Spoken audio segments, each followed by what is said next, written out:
Well, we have Vitalik, and I'll just do a short intro first. Vitalik gained worldwide recognition for co-founding, well, that's why we're here, Ethereum. And he is known as the connoisseur of sugar-free green tea. Cool. Whenever I go, I'm in any other city, I always go to the Taiwanese bubble tea shops, but I don't get the bubble tea. I get their plain green tea because it's actually better. It's way better than the Starbucks. I would have to agree with you with that. Yeah. And with us joining is also Aya Miyaguchi. And Aya Miyaguchi is the executive director and eclectic dreamer of the Ethereum Foundation.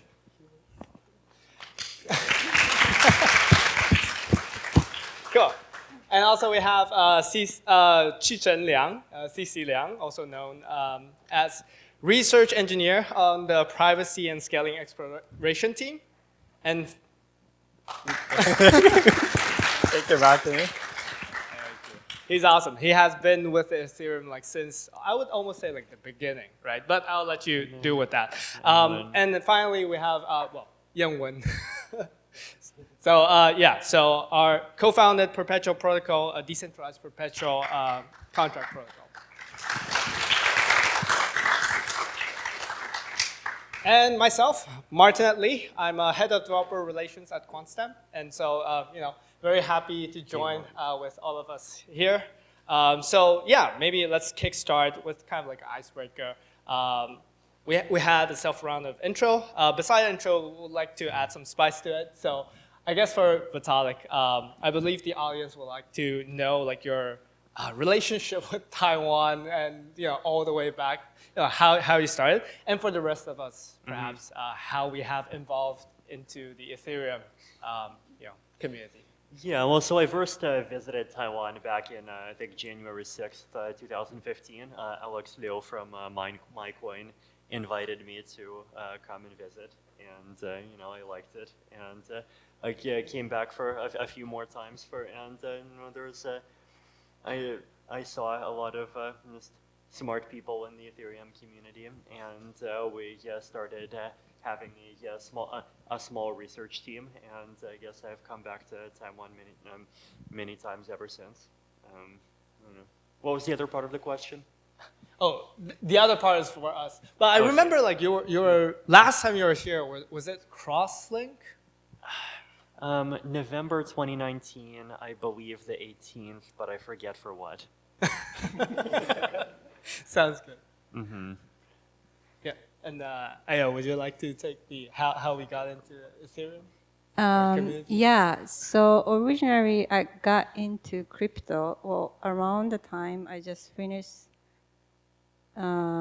graduate school, and then my focus was microfinance and sustainable business, and I learned about Bitcoin, and Ethereum wasn't there yet, and then I thought this would be good for financial inclusion, and then I had an opportunity to join an exchange, Kraken, in 2013.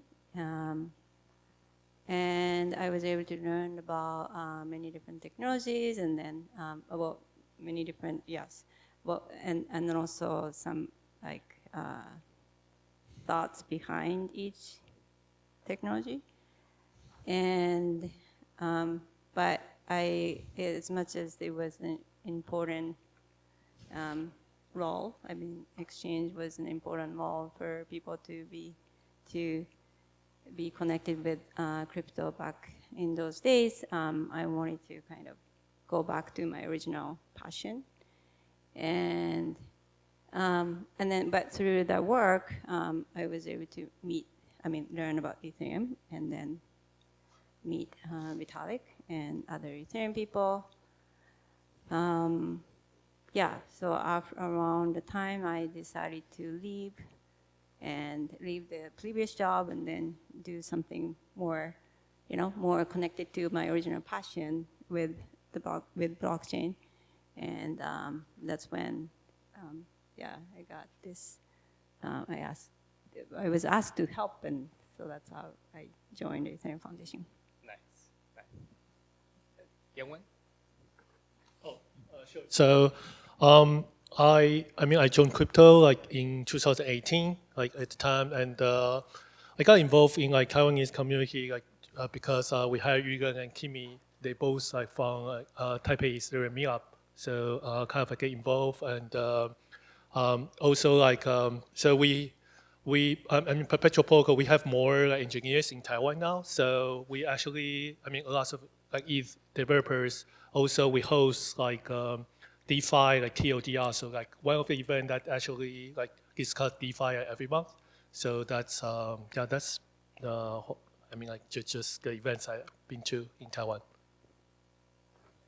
And CC? So for me, I was lucky that Ming De Wang, a friend of mine, shared me the Ethereum white paper at the end of 2015, and I was amazed, and then started to do some meetups with like Chang Wu, Xiaowei, and Yaxin, and like, and then we also met Vitalik, and eventually Vitalik invited me to Cancun. I also met Aya there, and then like, yeah, that's how I began the journey. Nice. Well, I can add it myself. I'm kind of like late in the game, like 2019. I actually went to Waterloo, so I studied at University of Waterloo, and then it was, at the time there were like a lot of people already talking about Ethereum there, and then like delving into it. More like a security guy, happened to be like Quantstamp is there and joined. Happy ever since. So yeah, Ethereum is like fascinating for me. I think the first one was like, I was looking into a white paper and was amazed. So started my journey there. Cool. And since we're kind of like on the topic of like community and Taiwan, I guess it might be interesting for like CC Liang and Yang-Wen, like you already touched on some part of it, like the local community. How does it look like, and like what kind of events, like you're seeing like here and those kind of things. Yeah, perhaps CC. Yeah. So for me, like my focus was like for technical people, so so my view might be biased, and I see like definitely we're getting more talents like in almost every area. Like we've seen like in DeFi TLDR, we have many DeFi talents, and also we've seen many people interested in zero knowledge proof technologies, and we now have like some ZK study groups, ZK playgrounds events like organized by Kimi and Vivian and and Fini, and like people are very enthusiastic and very like hardworking and learn this kind of new technology. Yeah, I have to add to that. I actually have a couple students that are like learning with PSC, like in the ZK. I think you guys are like hosting two different kind of events. One is more application-wise, and one is actually more theory. And like my students are kind of like there. It's awesome. So. Yeah, that's right. And So personally, I think the state of like Ethereum community in Taiwan is more like we have lots of like really good engineer, like Chih-Cheng, a lot of like people can do both theory and application. So I think that over the past few years, we see that there are actually the numbers just growing a lot. I mean, for the engineers, I'm more on DeFi side, but personally, I think DeFi doesn't really grow that much. I think more like infrastructure, like ZK technology, like Chih-Cheng mentioned. I think that's actually have a lot of interest. But DeFi is okay. But still, like we have a group of like DeFi developers, also like projects. In general, I think like people in Taiwan is more like enjoy building than create your own projects, like fundraising, or try to kind of like create on your business. I think that's actually only like a little people doing that, but not a lot. So yeah, in general, like we have a lot of like good engineering resources. yeah, and so I like to add a bit on that, and then hand it over to like Aya and Vitalik. So I guess like kind of more general sense. We have DeFi meetups, we have ZK meetups here, and then I also know like there are several universities that has like formal courses that on Ethereum smart contracts and all those kind of stuff. And I think that's kind of like signifying like the some energy, like builder energy, developer energy in the Taiwanese community. This year actually, ETHTaipei was still this year. We actually had like around 1,000 people. It was a very dev focused event, 5 days, and so I think like for myself, there's like a very good developer scene here. So perhaps a question to Aya is like, like we're here in Taiwan, and we know that next year, like DEF CON is going to be like, Southeast Asia, like Asia in general, and kind of like your view on like the community here, when like what kinds of characteristics that you see here, and perhaps like why Southeast Asia? Yeah, we've been saying, Ethereum started, the kind of in Europe, right? It was originally different parts like Switzerland or Berlin, or those were being areas. That's why naturally, but also it's mainly attracted English-speaking people first, including engineers and researchers. But we do care that's in the same way we care about that decentralization of the technology. Like we believe that it has to come with decentralization or diversity of the community. So that's why we feel the importance of inviting more people from Asia. And the places like Taiwan, I think Taiwan is one of the places that the quality has been very good, even without us doing without our support, or like it's just naturally like has strong, good talents here. And then Southeast Asia, most of the places, Ethereum community has been like newer, and it has just started to develop.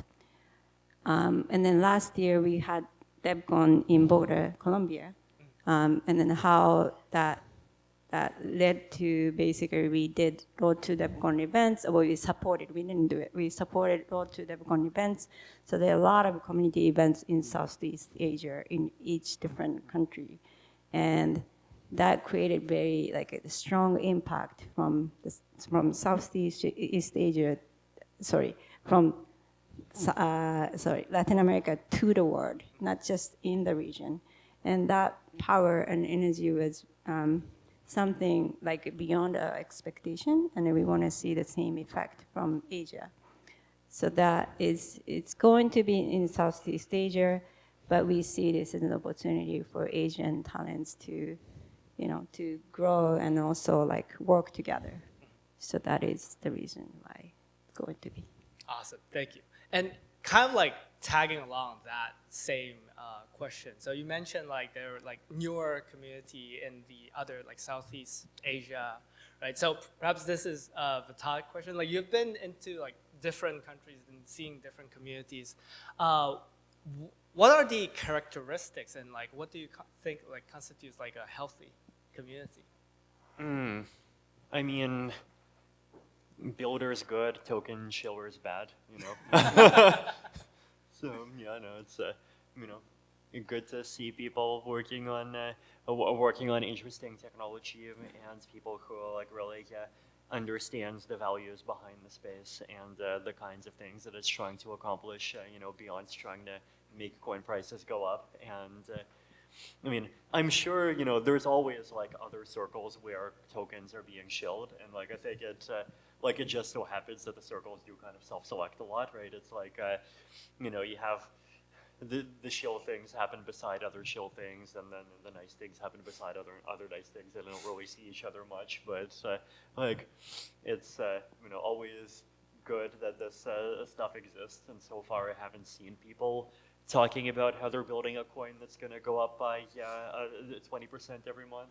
I mean, sometimes these things can change. Like I remember in India, I was at an event 5 years ago, and the very first presentation was about like some carbon coin, and it was just talking about how the price would go up by 20% a month. But then 5 years later, I come to Bangalore, and I have a sit-down event with a bunch of founders, and they ask incredibly detailed stuff about like soul-bound tokens and zero-knowledge ASIC hardware. So you know, things definitely can improve, but you know, I feel like here it's always been on the high-quality side, which is good. Cool. And I think along that, so all of us here has been kind of like pushing in the ecosystem for a long time. And I think on the builder side, as you mentioned, so we're all believing and pushing this technology to, at least like in my mind, it's like to improve people's life, right? It's to make you know, either financial inclusion or like more privacy, you know, all these kind of stuff. And so I guess we're still in the beginning, or still early in the sense like the technology itself is still nascent, right? And like, what do you think are the things that can be improved? So this is on technology side. And then also like a kind of like a similar question is like on the community side or like the social side, what are the things that we need to improve as well? Yeah, perhaps. Yeah. On the social side, I want to see a stronger culture of like trying to, as a community, like actually use things, right? Like I think events tickets should be, you know, either NFTs on an L2 or one of these, you know, like ZooPass type zero knowledge things. You know, actually, just pay for things with cryptocurrency. Obviously, like try to do some of this zero knowledge reputation stuff, like, you know, like whatever the thing we're working on, like we should try to actively use it as a community, and hopefully even try to, you know, engage the developers of the stuff themselves in the process so that they can get more rapid feedback. Well, since Vitalik didn't mention, so the things like account abstraction is, you know, is important, very important for mass adoption. That was the reason why EF also has been supporting and those grants around account abstraction, but also general knowledge is definitely like at any project that, you know, we need to care more about privacy for sure. So that is something like the educational side of those technology have been like around. The community has been making those educational activities, and then we support those educational efforts too. And other than that, like I said, we do care about this geographical like diversity, and also not only we care about the number of people who use or build Ethereum, we care about, you know, that decentralization and how. So we have been supporting like some ideas from the community to, you know, like how to diversify the, you know, like people who are running nodes or that kind of thing. So like we're collecting ideas from the community. There has been academic rounds too, and then so it's not like us, our researchers suggesting all the ideas, but Ethereum community has evolved and developed a lot. So we're more like a coordinator side and then collecting ideas from the community. So I think those efforts are definitely leading to the mass adoption, but we don't see ourselves as the one to create the mass adoption. It's more like we are supporting people to create more ideas to reach to the mass adoption. Also the quality of the mass, like how we create the mass is very important too for us. Would like to delve a little bit more on that. So I guess you mentioned mass adoption and then like account abstraction being one of it, privacy being one of it, and then like are there geographical diversity, right? Nodes operating. Are there like generally other like bigger categories that you guys like value, and then like I'm also curious on the EF role on like supporting. So, yeah. We have, for example, we have this team Next Billion, and then who is running Next Billion Fellowship Program, and that's basically trying to find also underserved community, but at the same time, some project that can be an example that others can maybe copy or fork. So that's you can check up on our blogs about Next Billion Fellowship that just started cohort 3. And we've been expanding. Originally started only in developing countries, but we've been expanding to like different regions, but anything that can be kind of like, create ripple effect for impact. So that's something we're doing. Do you have anything to add? I don't think so.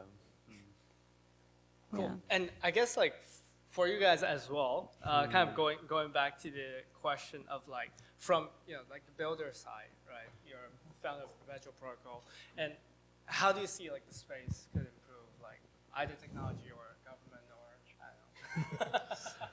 I don't know. So speaking of like DeFi, at least like personal opinion, I think it's actually mature enough. I mean, like A&M, I mean, like Uniswap actually push it to a certain level. I think like it actually very usable. I mean, during the crash, it actually was fine. Aave, you see like actually us Perpetual Protocol, we don't really have any problem. I think DeFi is actually kind of like usable, but we just don't have enough application. I think one thing is that, of course, like, Aya and Vitalik talk about like maybe a wallet, maybe like, how we can access the real, I mean, like more at retail. I think that's definitely one of the key distribution. Yeah. But I think the other end is also like education. Like, I mean, like knowledge, like people still go through Binance to trade token. I mean, still, I mean, that's, of course, it's easy to use. They actually got a lot of features. But to be honest, I think Uniswap actually can do like maybe 80% of the things like Binance can do, right? So it's just like people, I mean, like it's hard because a lot of people, they give it a try. I mean, like on the blockchain, they got rug pull, they got racked, so a lot of bad replication. Like if you do your own research, it's hard. So it's just like, I think it's not like unsolvable. It just takes some time for people to really have that knowledge. They have that confidence that I can trade on these projects, those. So I would say this actually is kind of like the biggest hurdle for like user right now. Yeah, I would actually piggyback on that. So I do know, like Vitalik mentioned, like centralized exchanges. Like people are using them like for financial inclusions, but like using Binance as one of the example, right? Which is great, but it's a centralized platform. And Yeah. I mean, it's the right thing to use when the decentralized stuff costs like $7.26 a transaction, but like our job is to make it not cost that. Yeah. I mean, the good news is that I think we've solved the other problem, which is speed, right? Like I remember how a few years ago sending a transaction and getting it included on chain would take like often 5 or 10 minutes. Like it's very random, right? Sometimes half a minute, sometimes 10 minutes, sometimes longer. And after EIP 1559 and after the merge, like you just regularly see transactions get included in 6 seconds. And so, yeah, like on that side, the UX problem has been just completely solved, which is amazing. But of course, fees are still high and fees need to become less high. Our rollups are moving forward. Yeah. It's we got real ZKEVMs. Yeah, I think like with the rollup centric roadmap kind of like announced, I think this year we have been seeing a lot of like these like coming up, which I think would be a good segue for Chih-Cheng Liang. So yeah. So I know Chih-Cheng Liang, like he's working on like ZKEVM, like very long, like ZK stuff. So privacy, and then also like the rollup. I would love to learn from you as well. Yeah, so yeah, I definitely like I remember very well I went to Taiwan probably 2019. I met him and I heard one of his talk about like semaphore, like all the group privacy stuff, and I feel like, oh my God, what's this? And then like when my work at the research kind of finished off, and then I tried to help Barry on some privacy project, and then it's a lot of things to explore, and I think a lot of applications, like privacy application, is really in need in the current environment. Like every time I walk to the movie theater and like it displays something like, oh, we don't send like short message to you, or like you occasionally you receive message like the police says like, we don't send a message to you if you receive this, it's a scam. And like I feel like lots of these problems are already almost solvable with the current like zero knowledge proof technology. Like if we combine good identity system and all that kind of stuff, and we can kind of like mitigate this problem and fix them. And yes, yeah, and so I mean I'm currently building ZKEVM, but definitely like really like interested in other privacy technology too. And as I said, like we need more like education, need more support for people to get into this space, learn this technology, and build real projects to help solve real world problems. Yeah. Awesome. Thank you. And so I guess one thing kind of like aligns with the user experience kind of thing. Recently, there's a lot of like teams that I've heard like exploring it. So ERC, like the account abstraction for free 7, right? And then that's sort of being categorized as one of like the intent architecture, right? And so I know like from the intent, Flashbots, Suave are also like moving on that front. And so I want to understand like your general idea. Yeah, well, I think it's important to like separate different things here, because I feel like sometimes I feel like there's what I want and then there's what the crazy DeFi people want. And like all I wanted is like more secure wallets so that like people, including myself, can like hold money without constantly being worried that someone's gonna steal the private key, or the private key is gonna get lost, right?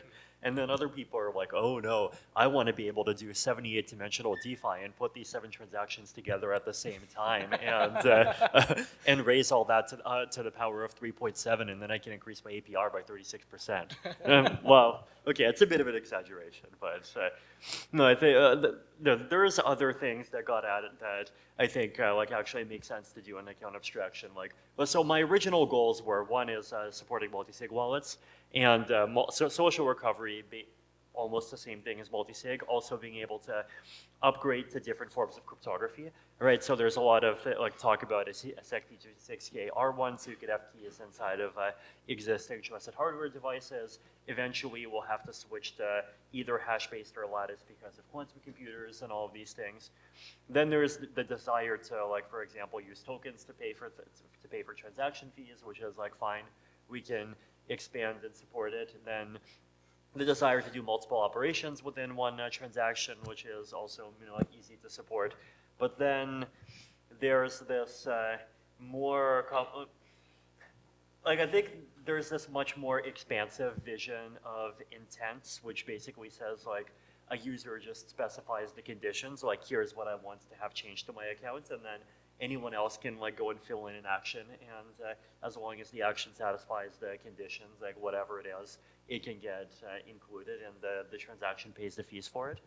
And one of the challenges that you get into there is that there's a trade-off between like functionality and maintaining the like decentralized mempool.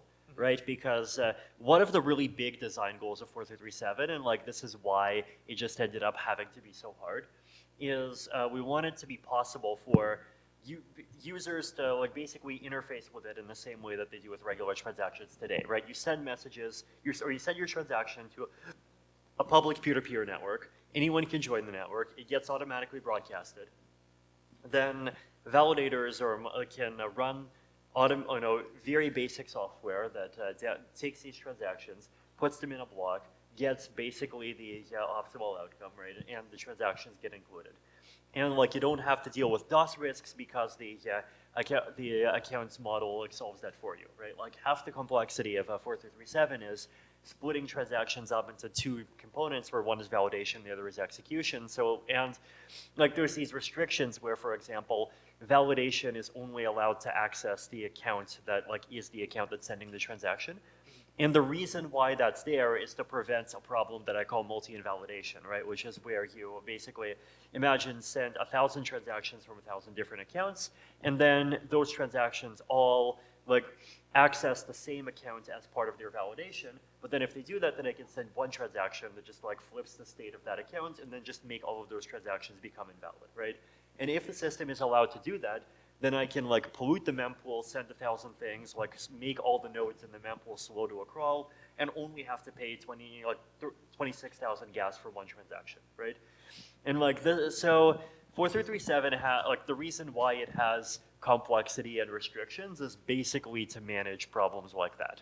Now, a lot of what people want to do is they want to like do things that are like pretty far from sort of, you know, the original intended scope of these account abstraction ideas. And like there's value in doing a lot of those things, right? Because you basically get to essentially generalize, you know, things like CowSwap and like basically create this sort of open infrastructure for even like, you know, doing things like asset exchanges instead of having to rely on, you know, like these individual protocols, which I think is good, and like I think you can even increase decentralization, right? Because the status quo is either you go through Uniswap and there's like more slippage in fees, or you go through CowSwap. CowSwap's a centralized intermediary. They might decide to block you one day. I mean, even actually, yeah, I think the Uniswap UI actually still blocks one of my accounts because it interacted with Tornado Cash one day, even. But you know, so it's. Like I understand the desire here, right? But that's like one is not a substitute for the other, right? And the reason why intents are not a substitute for account abstraction is because like they don't satisfy the same decentralization properties, right? Like having an open mempool for arbitrary pre and post conditions is just not possible in the same way. And so, yeah, like you basically, what I want to see is like, I want to see some kind of architecture that gives, you know, like maximum viable decentralization for all of the different use cases. And like, if you want to do fancier stuff, then like you have to rely on more centralized builders. But like, if you don't, then you don't.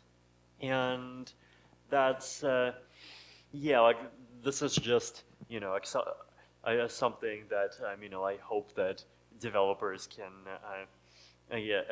like continue to keep in mind. And I think, I mean, recently there's been more awareness on some of these issues, especially among some of the developer teams, which is good, right? Like you know, even 1 or 2 years ago, a lot of the discussion was around like, oh, you know, why does stuff have to be so complicated? Like, let's just like do this thing and make everything rely on builders. And now things are really moving toward this other model. Also, the discourse around inclusion lists, I think, which like provide in protocol kind of transaction by transaction guarantees that the transaction will be included even if builders don't want to include it.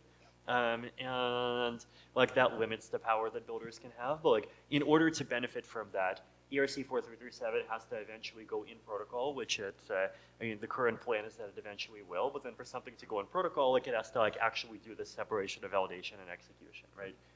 Actually, I think Yoav right now, and I don't know, I think he's in the process of working on an intense architecture that can kind of work inside of 4337. So, yeah, no, there's interesting stuff happening. I just, you know, I hope the different people who have the different goals talk to each other and make sure that there's a coherent ecosystem with a coherent philosophy being built and things like decentralization get preserved.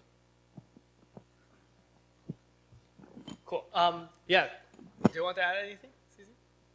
Yeah, like, I mean, like, all these are very exciting, but like, at the same time, like I'm in touch with some like average users, like what a user, that they could be very young people and probably they're educators and like even this very very simple like EOA transaction is very, very hard for average users that because like they have to know like, oh, there are different chains and different chains have different networks and like they have different accounts and like, and if we want to ask users to use like not safe and like there's another complexity, like it's it's really hard. Like I wish I could poll like people here and like ask their one comment from them. You want to comment? Sounds good. Yeah, but I like this discussion because I think it ties nicely back to what Aya mentioned, like making sure that it's easy for people to use, and instead of like thinking about like very complex kind of stuff, and then focusing on what retail everyone, like non-technical people, can just like easily use, as CC mentioned, right? And yeah, I think this is an awesome discussion, and so I think we're almost close to the end, and so I kind of want to like close it with we heard about like account abstraction, and we heard about like privacy, like these things. I guess the concluding question is like any interesting like crypto ideas or like like these like research directions that you'll like suggest people looking into, like from all of us, and then perhaps for Aya is like how does like EF, or like what kind of like projects like EF are like supporting, or like these kind of this direction. So yeah, perhaps CC, you want to take it from it? Yeah, but okay, I can start. Like, I mean, like, if you're interested in cryptography and theory, and like, I think zero knowledge proof is definitely very exciting. Like, new papers are coming like week by week, and we have like lookouts, voting schemes, like ZKEVMs, like all this new stuff. Like you'll be very having a good time. And like, if you're like application developers, like try to look into some like simple like tornado cache-like, semaphore-like project. They are very good primitives, and like you can build a lot of like very useful and interesting applications with them. And they take some time to understand, but like once you understand the core idea, then you can like that your creativity like flow.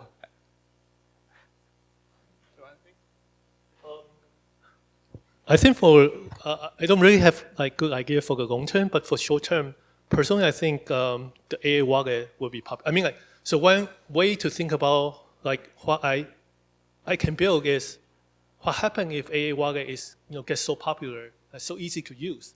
Then I think actually we have a good tool to really get more distribution. I mean, for example, like like everyone can create an account just like using Google. I mean, what the service I can provide for example, like they are like I die. I mean, yield is like 8%. Can I provide that to like Taiwanese retail? That's actually something can do, but for the if I go out and ask like anyone on the street, it's so hard. Create make ask lots of things. So that's kind of things I think. If there are like anyone want to think about a new idea, I think like we are almost there. So maybe like next year we can really go out and acquire user distribution. I mean, build that distribution channel. So that's something I think that will be quite interesting. Yeah. Vitalik, you want to take it?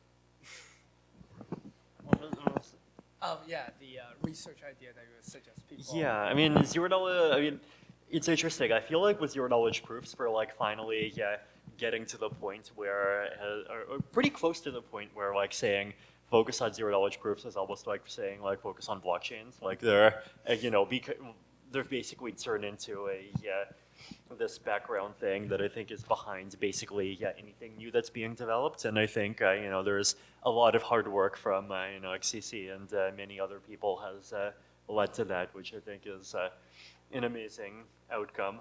But I think on the application layer, there's a lot of important stuff to be done. So, I mean, zero knowledge, identity related, and like identity and reputation and attestation related things in that whole ecosystem. There's still a lot of stuff to work on. Then, actually, that stuff, I think if you go deep enough, like there's even a 2 of 2 MPC angle in there, right? Because like, you have your private data and then the other side's algorithm that they might also want to keep private, and you might want to keep everything private.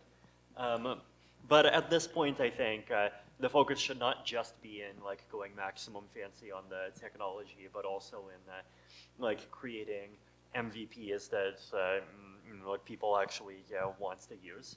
And the interesting thing with privacy in particular is that I think unlike the pre-ZKP blockchain scene, where I think the space kind of had a hard time connecting to a lot of people, because like we talk about trust problems, but unless you're like interested in the specific issue that is like currency censorship or monetary inflation, like most people's existing trust problems with centralized institutions don't really have to do with like, oh my God, what happens if they edit the Excel spreadsheet in the wrong way? Like most people probably always, but like privacy like is actually the area where a lot of people have many more concerns, and so the opportunity you have to build things that people value just kind of goes up a lot.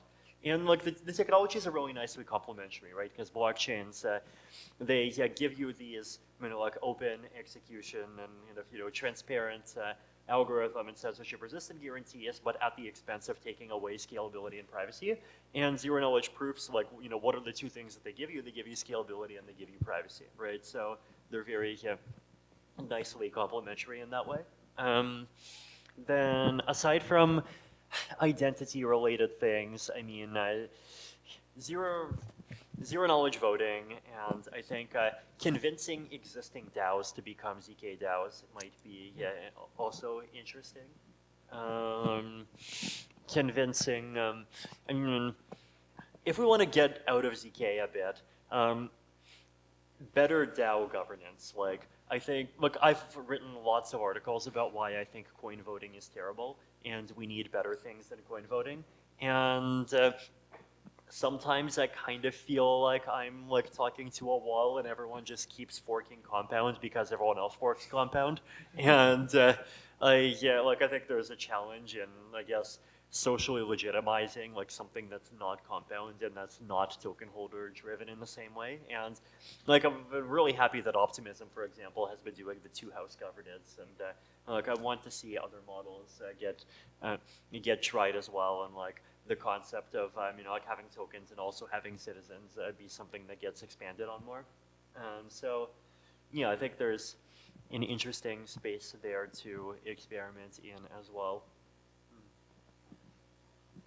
I may not be answering to your question directly, but since this is the last message to the Taiwanese community, as I said, the Taiwanese community has been really like with good quality talents, and we have Xiao Wei here. She's sitting here, like she should be actually sitting here.